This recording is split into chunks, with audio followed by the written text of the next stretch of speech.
ನಮಸ್ಕಾರ next news ಗೆ ಸ್ವಾಗತ ನಾನು ಪ್ರೀತಿಕಾ ಬಂಗೇರ ಮಂಡ್ಯ ಅಂದ್ರೆ ಇಂಡಿಯಾ ಕೂಡ ಒಮ್ಮೆ ತಿರುಗಿ ನೋಡುತ್ತೆ ಯಾಕಂದ್ರೆ ಮಂಡ್ಯದಲ್ಲಿ ಚುನಾವಣೆ ನಡೆಯುತ್ತೆ ಅಂದ್ರೆ ಅಲ್ಲಿನ ರಾಜಕೀಯ ಜಿದ್ದು ಇಡೀ ಭಾರತವನ್ನ ಮತ್ತೊಮ್ಮೆ ಮಗದೊಮ್ಮೆ ಸೆಳೆದು ಬಿಡುತ್ತೆ ಹೀಗೆ ಮಂಡ್ಯ ಅಖಾಡ ರಂಗೇರುವ ಸಮಯದಲ್ಲೇ ಈಗ ಜೆಡಿಎಸ್ ವರಿಷ್ಠ ಎಚ್.ಡಿ. ಕುಮಾರಸ್ವಾಮಿ ಅವರಿಗೂ ಕಾಂಗ್ರೆಸ್ ಅಭ್ಯರ್ಥಿ ಸ್ಟಾರ್ ಚಂದ್ರು ಅವರಿಗೂ ನೇರ ಹಣಾಹಣಿ ಏರ್ಪಟ್ಟಿತ್ತು ಹಾಗಾದ್ರೆ ಈ ಜಿದ್ದಿನಲ್ಲೇ ಗೆಲ್ಲುವುದು ಯಾರು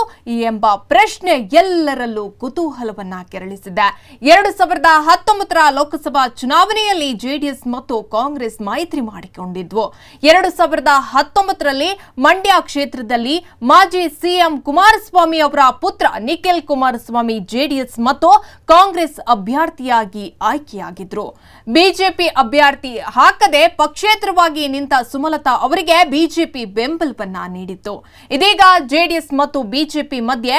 ಮೈತ್ರಿ ಫಿಕ್ಸ್ ಆಗಿದ್ದು ಮಂಡ್ಯ ಲೋಕಸಭಾ ಕ್ಷೇತ್ರದಲ್ಲಿ ಕಾಂಗ್ರೆಸ್ ಸೋಲಿಗೆ ಎರಡು ಪಕ್ಷಗಳ ಮುಖಂಡರು ಕೆಲಸ ಮಾಡಿದ್ರು ಹೀಗಾಗಿ ಎಚ್.ಡಿ. ಕುಮಾರಸ್ವಾಮಿ ಅವರು ಗೆಲ್ತಾರಾ ಎಂಬ ಕುತೂಹಲ ಮೂಡಿಸಿದೆ